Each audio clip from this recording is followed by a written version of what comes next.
Hello student, welcome to our YouTube channel. Student, today we are going to discuss about the next lecture of Unit 7. का topic हमारा क्या रहेगा student? Formation of hydride. ठीक है, तो इससे पिछले वीडियो में हमने रिएक्टिविटी ऑक्सीजन वाली भी कर ली थी, फॉर्मेशन ऑफ ऑक्साइड और ऑक्सीडेशन नंबर भी पढ़ लिया था. तो केमिकल प्रॉपर्टीज में आज का टॉपिक है reactivity with hydrogen and the formation of hydride. तो स्टूडेंट वीडियो स्टार्ट करते हैं. स्टार्ट करने से पहले प्लीज लाइक और सब्सक्राइब कीजिएगा चैनल को, ज़्यादा से ज़्यादा शेयर कीजिएगा वीडियो को.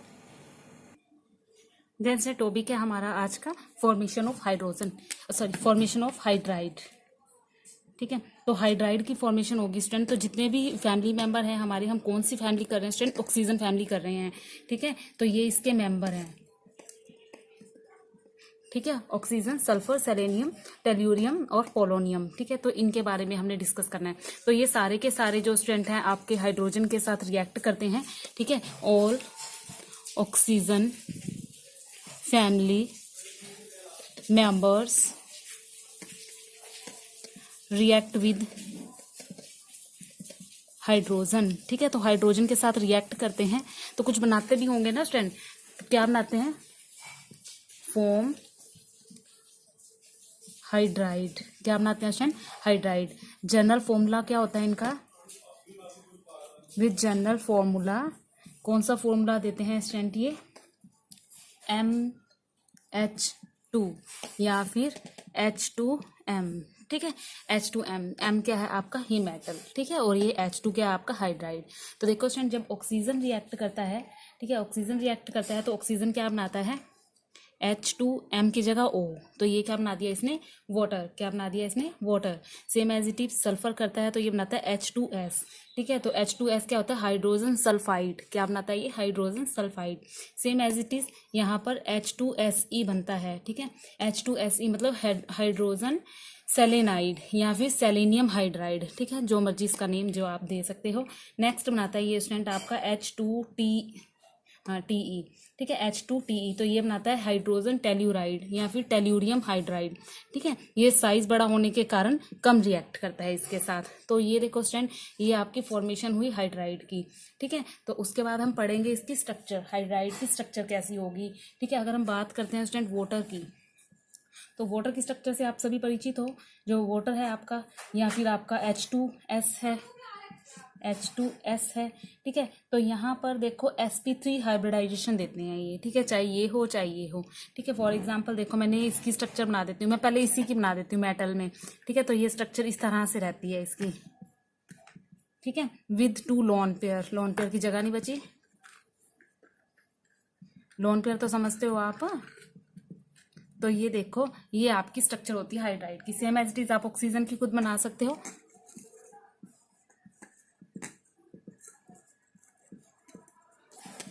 ठीक है,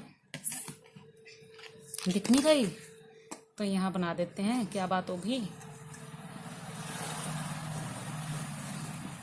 अब तो दिख रही है.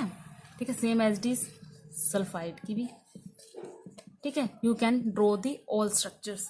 अब देखो यहाँ पर जो मेन बातें आपको पता होनी चाहिए वो क्या क्या है स्टूडेंट. ठीक है, इस स्ट्रक्चर के बारे में क्या क्या बातें तुम्हें पता होनी चाहिए. जो सेंट्रल एटम है ना ईच हाइड्राइड का, वो देगा sp3 हाइब्रिडाइजेशन. ठीक है, तो मैं इसकी स्ट्रक्चर यहाँ पे से इरेज कर रही हूँ. ठीक है, आपको पता ही है इसकी स्ट्रक्चर कैसे बनती है, क्या बनानी है. ठीक है, ये आपका मैं यहाँ से इरेज कर रही हूँ. यहाँ पर मैं प्रॉपर्टीज लिखने वाली हूँ. ठीक है, स्ट्रक्चर से रिलेटेड. तो सबसे पहले जो आपका सेंट्रल मेटल है वो देगा sp3 हाइब्रिडेशन. ये बात याद रखने की है. ठीक है, सेंट्रल एटम ईच हाइड्राइड का sp3 हाइब्रिडेशन देगा विद टेट्राहेड्रल ज्योमेट्री. और ज्योमेट्री कैसी रहेगी इसकी? ज्योमेट्री कैसी रहेगी? टेट्राहेड्रल. कैसी ज्योमेट्री है? टेट्राहेड्रल रहेगी. ठीक है, और लोन पेयर भी रहेंगे. लोन पेयर कितने रहेंगे? 2. ठीक है, और 2 ही बॉन्ड पेयर हैं. शेप कैसी रहेगी स्टूडेंट? बेंट या फिर एंगुलर. ठीक है, बेंट या फिर इसको एंगुलर भी बोलते हैं. किसी किसी बुक में ये वी शेप स्ट्रक्चर भी लिखी रहती है. ठीक है, वी शेप स्ट्रक्चर देती है. ठीक है, अब यहाँ पर जो आपका वाटर है इसका जो एंगल होता है ना, ये वाला जो एंगल होता है वाटर का, वो होता है 104.5 डिग्री का. ठीक है, और अगर आप बात करते हैं H2S की तो वो होता है 92 डिग्री का. ठीक है, और H2SC का 92 डिग्री का. ठीक है, 92 पॉइंट समथिंग होता है. ठीक है, 92 डिग्री. ये सारे जो है ना ये कम होते हैं. ठीक है, इसका 0.1 होता है समथिंग, और ये दोनों लगभग इक्वल होते हैं। तो अगर इनका जो एंगल का ऑर्डर पूछे तो एंगल का ऑर्डर क्या रहता है वो भी यहाँ पर लिख रही हूँ मैं, बॉन्ड एंगल, ठीक है, बॉन्ड एंगल का ऑर्डर, ठीक है। तो सबसे पहले H2O, फिर उसके बाद H2S, फिर H2SE, फिर H2TE, ठीक है। तो ये देखो स्टूडेंट, हमने ये स्ट्रक्चर के बारे में पढ़ा है। सबसे पहले रिएक्टिविटी हाइड्रोजन की, ठीक है। तो सारे रिएक्ट करते हैं हाइड्रोजन से, और फॉर्मेशन किसकी होती है, हाइड्राइड की। अब उसके बाद हाइड्राइड की जो स्ट्रक्चर थी और उसका जो एंगल था उसकी हमने ये प्रॉपर्टी पढ़ ली। अब हमने इसकी कुछ प्रॉपर्टीज पढ़नी है कि इसकी एसिडिक स्ट्रेंथ कैसी होती है, फिजिकल स्टेट कैसी होती है, ठीक है, वो करते हैं। इससे पहले इसका जल्दी से स्क्रीनशॉट ले लीजिए। तो देखिए स्टूडेंट, सबसे पहले जो आपकी फिजिकल प्रॉपर्टीज की बात करते हैं, या इसकी जो हाइड्राइड की प्रॉपर्टीज है उसमें सबसे पहले चलते हैं एसिडिक स्ट्रेंथ पे। तो क्या कह रहा है कि एसिडिक स्ट्रेंथ जो होती है वो इंक्रीज होती है डाउन द ग्रुप, ठीक है। क्यों होती है, because MH bond strength increase because size increase, ठीक है। नीचे जाएंगे तो साइज बढ़ेगा, ऑब्वियसली बात है। ऑक्सीजन का साइज ये है, आगे सल्फर का ये है, सेलेनियम का ये है, टेल्यूरियम का ये है, आगे आगे जाएंगे तो साइज तो बढ़ेगा ना। तो साइज इंक्रीज होगा, इसलिए एसिडिक स्ट्रेंथ भी जो है वो बढ़ेगी। तो एसिडिक स्ट्रेंथ का ऑर्डर जो यहाँ पर नहीं मेंशन, मैं यहाँ पर लिख रही हूँ, ठीक है। तो एसिडिक स्ट्रेंथ का ऑर्डर यहाँ पर नोट करिए, H2O, H2S, H2SE, H2TE। तो ये जो बॉन्ड ऑर्डर है स्टूडेंट, इसको आप नोट कर लो, ये एसिडिक स्ट्रेंथ का ऑर्डर है, ठीक है, याद रखना।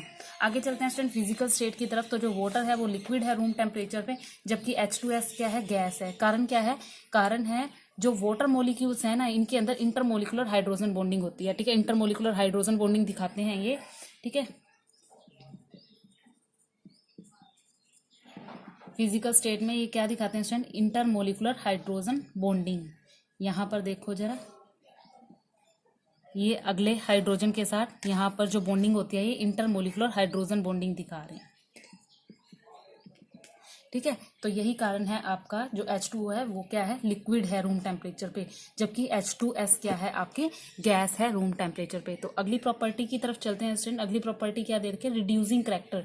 तो रिड्यूसिंग करैक्टर देखो क्या होता है आपका, एक्सेप्ट वाटर, वाटर को छोड़ के जितने भी हाइड्राइड है वो कैसा बिहेव करते हैं, रिड्यूसिंग एजेंट। जब हमने स्टार्टिंग में पढ़ा था ना इनकी प्रॉपर्टीज के बारे में, तभी हमने पढ़ लिया था।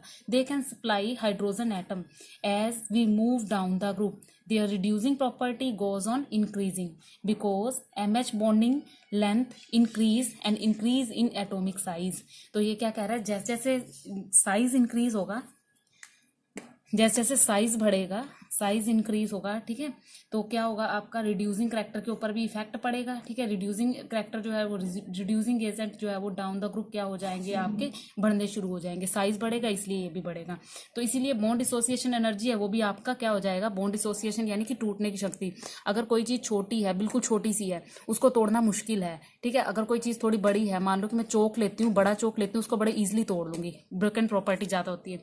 लेकिन मैं छोटा सा चौक का टुकड़ा लूंगी, बिल्कुल छोटा सा, एक टैबलेट बात करती हूँ, ठीक है। आप एक मेडिसिन लेके आते हो, छोटी सी गोली दे देता है डॉक्टर आपको, एक तो बड़ी गोली देता है, एक छोटी सी। तो जो छोटे वाली टैबलेट होती है वो आपको तोड़नी मुश्किल हो जाती है, कारण क्योंकि इसकी जो वो है बॉन्ड स्ट्रेंथ जो होती है, डिसोसिएशन एनर्जी क्या होती है, वो ज्यादा होती है। तो नीचे नीचे जाएंगे तो डिसोसिएशन एनर्जी क्या हो जाएगी, कम, ठीक है। टूटने पावर जो है वो तेज, जल्दी टूट जाएगी। तो रिड्यूसिंग करैक्टर का क्या इफेक्ट पड़ेगा वो भी ऑर्डर लिख दो। रिड्यूसिंग करैक्टर की क्या इफेक्ट पड़ेगी स्टूडेंट, यहाँ पर लिख लो। सबसे पहले H2O, H2S, H2SE, H2TE, ठीक है। तो ये सेम रहेगा। तो यहाँ पर हमने 3 प्रॉपर्टीज पढ़ ली। आगे चलते हैं स्टूडेंट, पहले इसका जल्दी से स्क्रीनशॉट ले लो।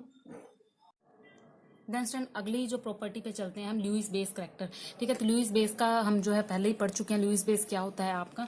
तो ल्यूइस बेस करैक्टर कैसा बिहेव शो करते हैं स्टूडेंट, जो आपके ऑक्सीजन फैमिली के मेंबर है ना, तो ये बिहेव करते हैं ल्यूइस बेस का। कारण क्या है, कारण ये है कि ये अपना लोन पेयर इजिली डोनेट कर देते हैं, ठीक है, इजिली लोन पेयर को डोनेट कर देते हैं। और जो बेसिक स्ट्रेंथ होती है वो डिक्रीज होती है, ठीक है। स्ट्रेंथ आपको पहले ही बताई थी मैंने कि डाउन द ग्रुप ये क्या हो जाती है, आपकी डिक्रीज होती है, ठीक है।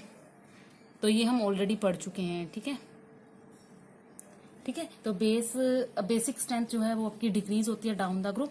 क्यों होती है? क्योंकि इलेक्ट्रोनेगेटिविटी जो होती है सेंट्रल मेटल एटम की, सेंट्रल मेटल एटम यानी कि ऑक्सीजन, ये वाला अगर ऑक्सीजन की बात करते हैं तो ये क्या होती है आपकी, जैसे जैसे नीचे जाएंगे तो ये डिक्रीज होएगी ना, कम होएगी ना, ऑक्सीजन की ज्यादा है, सल्फर की थोड़ी कम होगी, उसके बाद सेलेनियम की बिल्कुल कम होगी, टेरेनियम की बिल्कुल कम होगी। तो सेम एज नीचे जाएंगे तो इसकी स्ट्रेंथ भी क्या है, कम होती जाएगी। कारण क्या है? इलेक्ट्रोनेगेटिविटी। कारण है कि इलेक्ट्रोनेगेटिविटी नीचे जाते हुए कम होगी। दैट्स वाई एक ऐसा बिहेव शो करते हैं स्टूडेंट, ल्यूइस बेस का बिहेव शो करते हैं, ठीक है। इसलिए जो कंसंट्रेशन इलेक्ट्रॉन डेंसिटी होती है सेंट्रल मेटल की, सेंट्रल मेटल मान लो मैंने ये ले रखा है आपका, तो यहाँ पर ये नीचे जाते हुए जो इलेक्ट्रोनेगेटिविटी है वो आपकी कम होती रहती है, ठीक है। तो जो डेंसिटी होती है इसके अराउंड, ठीक है, इसके अराउंड यानी कि जो इसका एरिया है वो बढ़ना शुरू हो जाएगा। क्यों बढ़ेगा? क्योंकि नीचे जाएंगे तो साइज बढ़ेगा ना, तो साइज बढ़ेगा तो यहाँ पर ये एरिया यानी कि डेंसिटी भी आपकी बढ़नी शुरू हो जाएगी, ठीक है। तो इसलिए ये अपने लोन पेयर को डोनेट करना भी छोड़ देंगे, लोन पेयर भी क्या हो जाएंगे, इसके नीचे जाते जाते लोन पेयर ये अपना डोनेट नहीं करेंगे। That is why they will show the base, Lewis base character. अगली प्रॉपर्टी आती है थर्मल स्टेबिलिटी, ठीक है। थर्मल स्टेबिलिटी, तो देखो स्टेबिलिटी की बात करें तो ये शायद आपको अच्छे से पता लग गया होगा, हमने अभी कितनी सारी प्रॉपर्टीज जो हैं कर ली हैं। तो थर्मल स्टेबिलिटी क्या होती है? स्टेबल क्या होते हैं, ठीक है। तो स्टेबल वो होते हैं जो ज़्यादा छोटे होते हैं, ठीक है। क्यों छोटे होते हैं? जो छोटे होंगे तो वो इतने ज़्यादा स्टेबल होते हैं, उनको ना तो तोड़ सकते इजिली, ठीक है। बड़ा होगा उसको तोड़ जल्दी सकते हैं स्ट्रेंथ के कारण, ठीक है। तो ये डाउन द ग्रुप क्या होगी, स्टेबिलिटी भी डिक्रीज होगी, ठीक है। डाउन द ग्रुप ये क्या होगी, डिक्रीज होगी। कारण क्या है? क्योंकि जो MH बॉन्ड लेंथ है वो क्या होगी, इंक्रीज होगी, ठीक है। बॉन्ड लेंथ बढ़ेगी और बॉन्ड डिसोसिएशन एनर्जी कम हो जाएगी, ठीक है। सेम वही वाली बात आपकी आ गई यहाँ पर, ठीक है। तो ये थर्मल स्टेबिलिटी भी स्टूडेंट हमने कर ली है। आगे बात करते हैं अगर हम बॉइलिंग पॉइंट की, बॉइलिंग पॉइंट और मेल्टिंग पॉइंट जो हम बात करते हैं यहाँ पर, तो बॉइलिंग पॉइंट और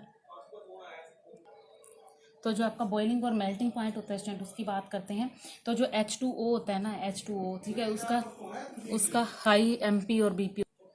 तो यहाँ पर हम बात करते हैं स्टूडेंट बॉइलिंग पॉइंट और मेल्टिंग पॉइंट की। तो हाई बॉइलिंग पॉइंट होता है, कारण क्या होता है? क्योंकि इनके पास क्या होता है, due to presence of intermolecular hydrogen bonding, ठीक है। अभी बना के दिखाई थी ना मैंने हाइड्रोजन बॉन्डिंग, उसी वजह से, ठीक है। तो जो H2S होता है उसका बॉइलिंग पॉइंट क्या होता है, ज्यादा होता है, ठीक है।